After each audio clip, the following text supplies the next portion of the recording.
नमस्कार, आप देख रहे हैं हमारा खास कार्यक्रम दल बदल का खेल। जी हाँ, लोकसभा चुनाव से पहले मध्य प्रदेश में सियासी पारा हाई हो चुका है। वहीं प्रदेश में कांग्रेस को एक के बाद एक कई चोटें पहुंच रही हैं। पहले शिवपुरी और अब अशोकनगर से कांग्रेस नेता अजय पाल यादव ने बीजेपी में वापसी कर ली है। इसमें केंद्रीय मंत्री ज्योतिरादित्य सिंधिया का बड़ा रोल माना जा रहा है। वहीं इस मौके पर ज्योतिरादित्य सिंधिया ने ये भी कहा कि कांग्रेस देश को दिवालिया करना चाहती थी, लेकिन आज खुद बैंक करप्ट हो चुकी है। लोकसभा चुनाव नजदीक आ रहे हैं और इसी के साथ मध्य प्रदेश में कांग्रेस की टेंशन बढ़ती ही नजर आ रही है। कांग्रेस के कई बड़े नेता पार्टी छोड़कर बीजेपी का दामन थाम चुके हैं। अब चंबल में कांग्रेस छोड़ने वाले नेता हैं अशोकनगर यूथ कांग्रेस के उपाध्यक्ष अजय पाल यादव, जो गुना सांसद केपी सिंह के भाई हैं।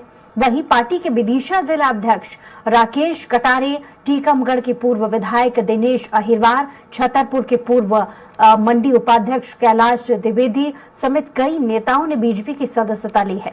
ये बात अलग है कि राकेश कटारे के बीजेपी में शामिल होने से चंद मिनट पहले कांग्रेस ने उन्हें पद से हटा दिया।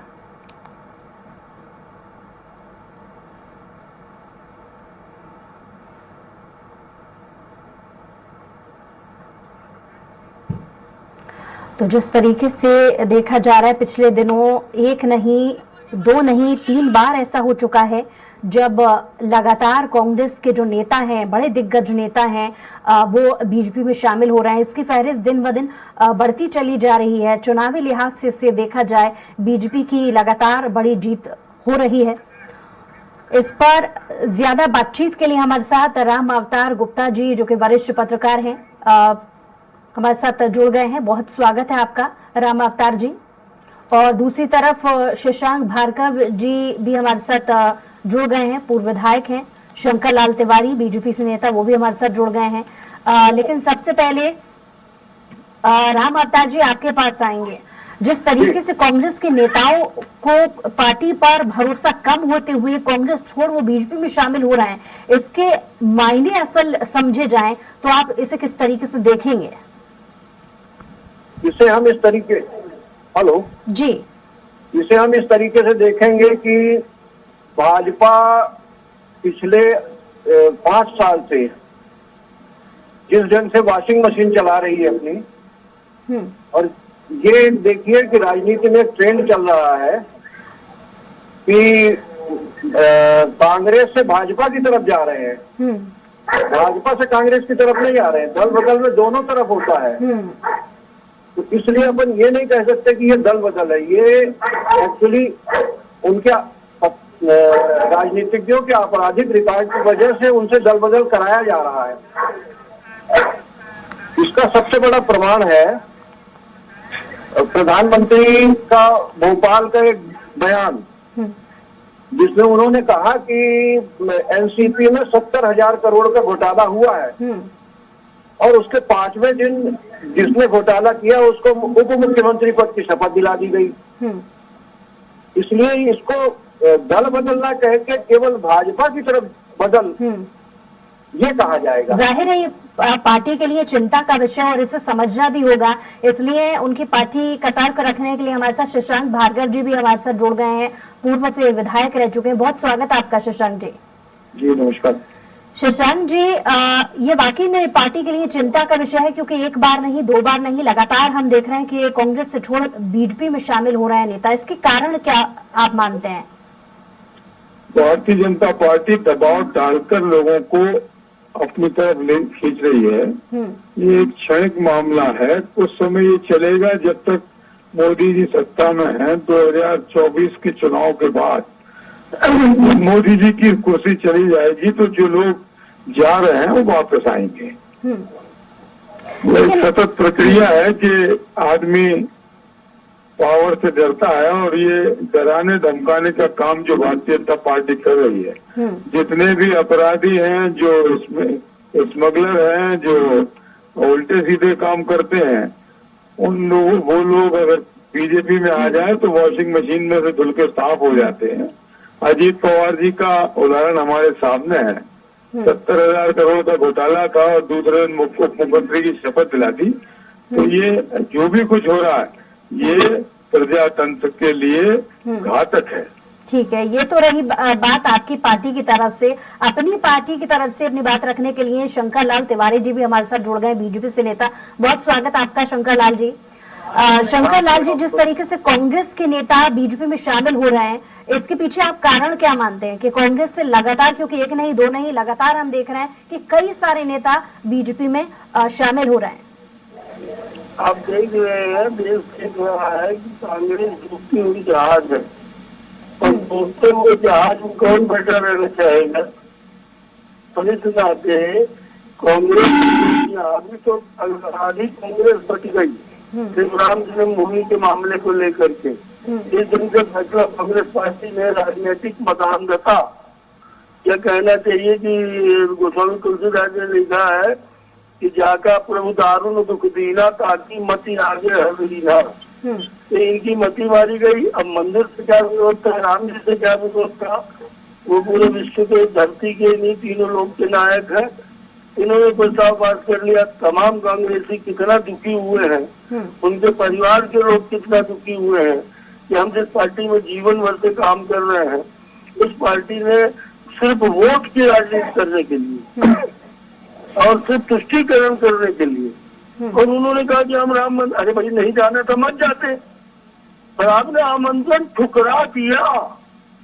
इस ढंग की जब स्थिति बनेगी और देश के अंदर कांग्रेस में अंतर्द्वंद भी बहुत रहा, पहले भी रहा और आज का तो नया अंतर्द्वंद है।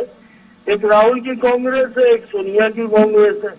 अब राहुल जी अपने से नए नवेले, यानी कुल मिला के आपका कहना है कि आपकी पार्टी की नीति उनके नेताओं को पसंद आ रही है, इसमें कोई दो राय नहीं है कि किसी भी राजनेता जब किसी पार्टी को ज्वाइन करता है तो उसकी पार्टी की नीति से प्रभावित होकर कहीं ना कहीं पार्टी को ज्वाइन करता है। आप भी ऐसे ही कुछ तर्क दे रहे हैं, लेकिन मुझे लगता है आपने थोड़ी देर पहले शशांक जी को भी सुना होगा, वो कह रहे हैं कि हर बार की तरह इस बार भी जो खरीद फरोख्त की नीति है वो बीजेपी अपना रही है, इसलिए नेता छोड़ के कांग्रेस छोड़कर बीजेपी में शामिल हो रहे हैं। ये रहते रहता है डायलॉग है कांग्रेस के मित्रों के। पहले भी विधायकों ने इनकी पार्टी चलती है किसी के नेतृत्व में छोड़ा, उन विधायकों ने अपनी पीड़ा बताई कि मुझे खरीदा था और मुझे भी ऑफर नहीं था, मुझे भी ऑफर था, लेकिन हमने भी बीच में पिचपिच करेंगे तो क्या बात हो पाएगी। जनता में बात जाने दीजिए। एक विषय लिया है चैनल ने। मैं ये कह रहा था कि खरीद फरोख्त की बात कहाँ पैदा होती है। ये अभी जबलपुर में जो कांग्रेस छोड़ करके लोग आए, शशांक शेखर जी आए, महापौर जी आए, इनको कौन सी टिकट मांगने के लिए आए हैं ये? आज तो हालत ये कि कांग्रेस की टिकट पर कोई लोकसभा लड़ना नहीं चाहता। ठीक है। अब बीजेपी सिंह कह रहे हम नहीं लड़ेंगे, अरुण यादव कह रहे हम नहीं लड़ेंगे, दिग्गज नेता मैदान में आना नहीं चाहते, लड़ना नहीं चाहते, खरबों रुपए कमा के रखा है पार्टी के लिए, फंड देना नहीं चाहते। ठीक है, शशांक जी से इसका जवाब चाहूंगी। शशांक जी, शंकर लाल जी जो पिछले दिनों हुई लगातार जो बीजेपी में ज्वाइनिंग हुई है, नाम का जिक्र करते हुए ये कह रहे हैं कि हमने कौन सा उन्हें प्रलोभन दिया था, कारण खुद कांग्रेस को समझना होगा। शंकर लाल जी ने एक तो ये कहा कि कांग्रेस की मति मारी गई है कि राम मंदिर में उद्घाटन में नहीं गए। मैं माननीय शंकर लाल जी से एक सवाल करना चाहता हूँ कि जब संविधान बना था देश का, उस संविधान के ऊपर सबसे पहली फोटो किसकी लगाई गई थी? संविधान सभा का अध्यक्ष उस समय कौन था? संविधान सभा किसने बनाई थी? उस समय इनकी पार्टी का अता पता नहीं था। भगवान राम का फोटो हिंदुस्तान के संविधान के पहले पृष्ठ पे कांग्रेस पार्टी द्वारा बनाई गई, उसने किया। किसी को नहीं मालूम, आप लोग गुमराह करते हैं। अरे मानिए, जब शंकराचार्य जी नहीं जा रहे थे, जिस को हमारे धर्मगुरु जिस चीज की इजाजत नहीं दे रहे, उसमें आप राजनीति कर रहे हैं और आप ये समझ रहे हैं कि मोदी जी शंकराचार्य हो गए। शंकराचार्य जी का जो होना है उसको ध्यान रखिए।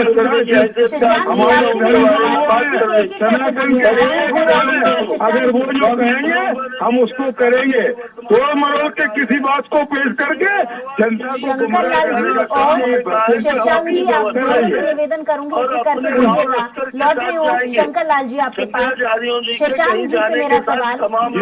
शशांक जी, कुछ देर पहले हमारे वरिष्ठ पत्रकार राम अवतार जी भी इस बात को लेकर के कह रहे थे, बहुत अच्छी बात उन्होंने यहाँ पर जिक्र छेड़ा था कि बात दल बदल की नहीं है, कांग्रेस को ये समझना होगा। सुन लीजिए शशांक जी सवाल पहले। संतोष करते रहे, अभी भी करते हैं, पर मेरे गुरु हो गया भगवान शंकर लाल जी, मैं आ रही हूँ आपके पास, आप ही के सवालों का जवाब ले रही हूँ मैं। कांग्रेस के इशारे पर अगर कोई कुछ तो भी विघ्न करेगा तो रामलला उसका फैसला कर। ठीक है शंकर लाल जी, रामलला 2024 में फैसला करेंगे।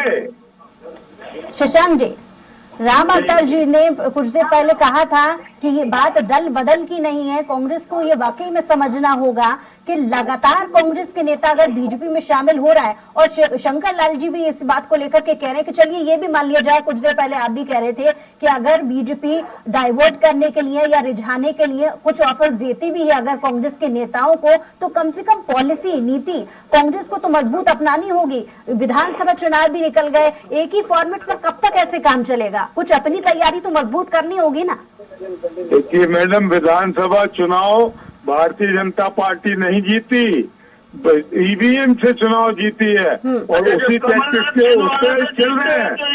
हमारे जिले में 4 मुद्दे से बदलने की बात ना हो, ना यहाँ पर अभी ईवीएम को लेकर के बात चल रही है, ना राम मंदिर को लेकर के बात चल रही है। मेरा सीधे सवाल है कि जो नेता कांग्रेस को छोड़कर के बीजेपी में शामिल हो रहे हैं, इसके पीछे कारण क्या दोनों ही पार्टियां मानती हैं? इनको पसंद ही नहीं है इनकी सच बात सुनना, इसलिए ये उखड़ पड़ते हैं। शशांक जी, सवाल का जवाब नहीं दिया आपने। नहीं, मुझे सवाल ही नहीं सुनाई दिया उनकी भी बोलने की वजह से। ठीक है, मैं सवाल दोहरा देती हूँ। शशांक जी, जिस तरीके से इसमें कोई दो राय नहीं है कि लगातार कांग्रेस के नेता बीजेपी में शामिल हो रहा है, पॉलिसी तो कुछ अपनानी चाहिए ना। अगर आपका ये भी कहना है कि अगर बीजेपी लगातार तोड़ने का काम कर रही है, खरीदने का काम कर रही है आपके नेताओं को, तो रोकने का काम तो आपकी पार्टी का है ना। देखिए, आप कांग्रेस जो है प्रजातांत्रिक पार्टी है और कांग्रेस में जो आस्था व्यक्त करता है वो कांग्रेस में रहता है। कांग्रेस से कोई छोटी मोटी पार्टी नहीं, समुंदर है। अगर कोई 2-4-10 लोग आ रहे हैं जा रहे हैं, ये एक सतत प्रक्रिया है।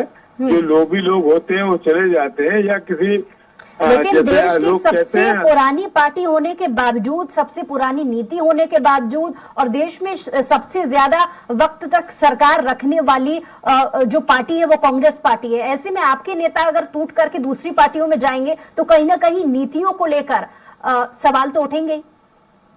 देखो, आप जब दबाव पड़ता है ना तो आदमी नीति भूल जाता है।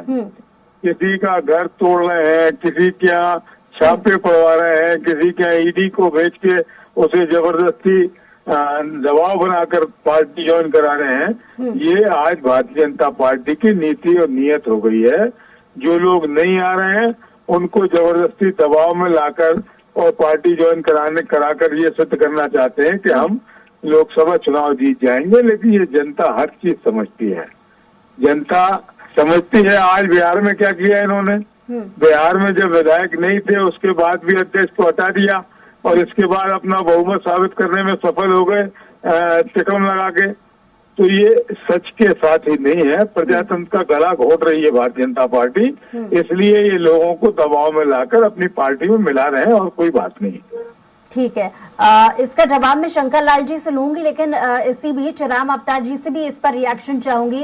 राम अवतार जी, शशांक जी की बातों पर आप कितना इत्तेफाक रखते हैं? उनका कहना है कि लगातार बीजेपी तोड़ने का काम करती है, लेकिन इसमें सवाल ये भी उठ रहा है कि आखिर कम से कम कांग्रेस को तो अपनी पॉलिसीज को, अपनी विचारधारा को और काम करने के तौर तरीकों को बदलना होगा। नहीं, इस समय ऐसा है कि अघोषित आपातकाल लगा हुआ है। सरकार जो है हर संस्था का जो बड़ी संस्थाएं थी उनका दुरुपयोग कर रही है, चाहे ईडी हो चाहे सीबीआई हो। आपको झारखंड के मुख्यमंत्री की जेल भेजने का मामला भी देखना पड़ेगा, जिसने भाजपा के सामने नहीं झुकने का वो प्रयास किया तो वो उसको जेल भेज दिया गया। केजरीवाल का नंबर लगा हुआ है, कभी भी जा सकते हैं वो। तो भाजपा इस समय बिल्कुल बौरा गई है और वो पूरी तौर पर विपक्ष को नष्ट करना चाह रही है। तो इसलिए इसको दल बदल नहीं कहा जाएगा, इसको एक आपातकाल की एक प्रक्रिया है ये, और इस चुनाव तक ये पूरा चलेगा। चुनाव के बाद ये थमेगा सब मामला। इसलिए इसको दल बदल नहीं कहेंगे अपन, इसको दल बदल जो सामान्य तौर पर होता है वो नहीं है ये। ठीक है, शंकर लाल जी इस पर रिएक्शन ले लें। जो शंकर लाल जी, राम अवतार जी कह रहे हैं कि इसे दल बदल तो नहीं कहा जाएगा, लेकिन आपातकाल जैसी ही स्थिति बीजेपी ने निर्मित कर दी है, क्योंकि विपक्षी नेताओं को खत्म करना चाहती है। इमरजेंसी शब्द और आपातकाल शब्द कांग्रेस की देन है, और इसलिए उनके पाप उनके मुंह में आते हैं। इस देश के अंदर इमरजेंसी लगा करके लाखों लोगों को जेल में डाल दिया।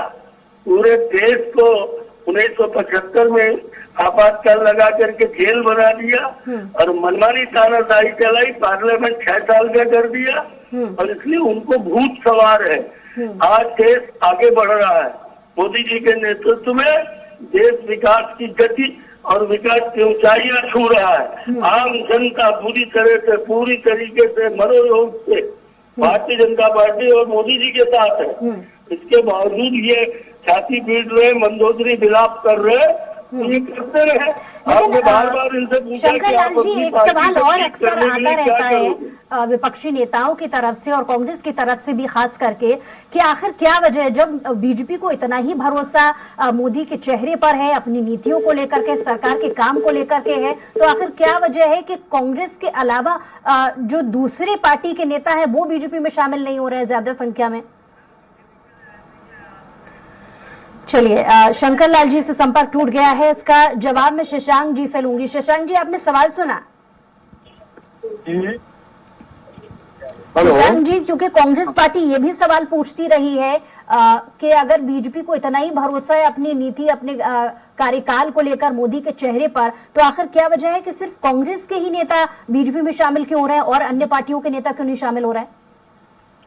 नहीं, ये तो कहना उचित है कि मोदी जी के कार्यकाल में बड़ा विकास हुआ है, चाहे महंगाई हो, बेरोजगारी हो, नोटबंदी हो, बैंकों का जो बढ़त घटी है, ये तमाम मोदी जी के कार्यकाल में हुआ है। इसलिए इन भारतीय जनता पार्टी के लोगों को यही अगर विकास दिख रहा है। जो लोग ये कह के आए थे कि 45 रुपए में डीजल खरीदना है कि नहीं, 300 रुपए में टंकी खरीदना है कि नहीं, और अगर उसको विकास बता रहे हैं, बेरोजगारी 2 करोड़ रोजगार मिलेंगे, आज बेरोजगार युवा भुटक रहा है, अगर इसी को विकास समझ रहे हैं माननीय शंकर लाल जी, तो फिर आंखों पर पट्टी बांधकर और देश में राज करना चाहिए। राम अवतार जी से भी इस पर रिएक्शन चाहूंगी। राम अवतार जी, लगातार ये वाकई में एक बड़ा सवाल है कि अगर कांग्रेस को बहुत बड़ा विपक्ष नहीं मानती है बीजेपी, तो आखिर क्या वजह है कि नेताओं के तोड़ने की जो कोशिश है वो कांग्रेस पर ही अक्सर क्यों देखी जाती है? दूसरी पार्टी के नेताओं को क्यों टारगेट पर नहीं लिया जाता है? आप 2014 से 2019 का जो लोकसभा का सत्र है जी, उसमें देखिए कि कांग्रेस को उन्होंने विपक्षी दल के 10% सदस्य न होने के कारण उसको विपक्षी दल का दर्जा तक नहीं दिया था, और नरेंद्र मोदी लगातार कांग्रेस मुक्त भारत इस तरह की बात कर रही है। एक तानाशाही प्रवृत्ति की तरफ जा रही है पार्टी। ये माने न माने अलग बात है, पर विपक्ष विहीन लोकतंत्र ये तानाशाही की तरफ जाता है। मुझे लगता है कि इस एंगल पर जो अपना विषय, मूल विषय है दल बदल, उसको भी देखना पड़ेगा। दल बदल में कांग्रेस से ही करा रही है, कभी कम्युनिस्टों से इन्होंने दल बदल नहीं कराया है। मजे की बात देखिए, अभी बिहार का नया नमूना आप देखिए कि उन्होंने विपक्ष को बदल दिया है। पहले भाजपा विपक्ष में थी, अब राजद विपक्ष में आ गई है। तो इनके दल बदल का शेप अलग टाइप का है। ये दल बदल तो है, पर उसमें भाजपा ही सब जगह गेन कर रही है। ऐसा है उसमें। राम अवतार जी, मुझे लगता है आप इस चीज को और बहुत अच्छे से समझते होंगे कि जाहिर है राज्य चुनाव के लिए एक अलग एजेंडे के साथ पार्टियां उतरती हैं और लोकसभा के चुनाव के लिए अलग एजेंडे के साथ में पार्टियां उतरती हैं। दोनों ही प्रमुख बड़ी पार्टियों को लेकर के अगर आप इसको लेकर के जिक्र करें तो कांग्रेस को अब अपने एजेंडे में कितनी नई तैयारी की आवश्यकता है और बीजेपी को जो दल बदल के फॉर्मेट से उभर करके और नई किस तैयारी की ओर अपना रुख करना होगा? जी बिल्कुल। देखिए, इन्होंने भाजपा जो अभी भाजपा है, ये अपन अटल बिहारी की भाजपा वाली बात नहीं कर रहे हैं, नरेंद्र मोदी की भाजपा वाली बात कर रहे हैं। इसने हर संवैधानिक संस्थाओं का दुरुपयोग किया है। आप ख्याल कीजिए, निर्वाचन आयोग में जो सदस्यों की नियुक्ति होती है उसमें सुप्रीम कोर्ट ने निर्णय दिया था कि 3 लोग, सुप्रीम कोर्ट के चीफ जस्टिस सहित 3 लोग वो करेंगे। इन्होंने पार्लियामेंट में अपने बहुमत के आधार पर उस कानून को बदल दिया। मतलब ये अपने मतलब का अपने पक्षधर चुनाव आयुक्त की नियुक्ति करना चाहते हैं। चलिए, बहुत शुक्रिया, लेकिन समय की कमी है इसलिए इस चर्चा को और आगे नहीं ले जाया जा सकता। आप सभी मेहमानों का हमारे साथ जुड़ने के लिए बहुत शुक्रिया। शशांक जी आपका भी, शंकर लाल जी आपका भी और राम अवतार जी भी आपका भी बहुत शुक्रिया हमारे साथ जुड़ने के लिए, तमाम बातचीत के लिए। और इसी के साथ ही हमारे खास पेशकश में तक कुछ और खबरों के लिए देखते रहिए स्वराज एक्सप्रेस।